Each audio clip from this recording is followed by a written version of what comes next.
My cinnamon trees look amazing. I ordered them online in February and they arrived in mid-April. They were about 31 inches when they arrived and were in great condition. I planted them a few hours after they arrived into pots that were 15 inches in diameter and 13 inches tall.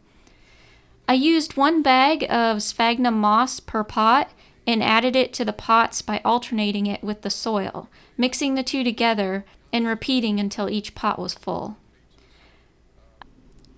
I water them every 2 to 3 days, making sure not to overwater them.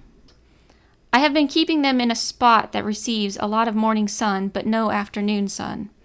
The high Texas temps and intense afternoon sunlight would likely damage the leaves. When new growth occurs, you see pink leaves which turn yellow and then green. My trees were about 31 inches when they arrived, and they have grown at least 5 inches in the past 3 months and have branched out as well. I will make an update video later this year and next year as well, so subscribe so you know when they get posted. Also, leave a comment and tell me what you think about the trees. Do you have cinnamon trees too?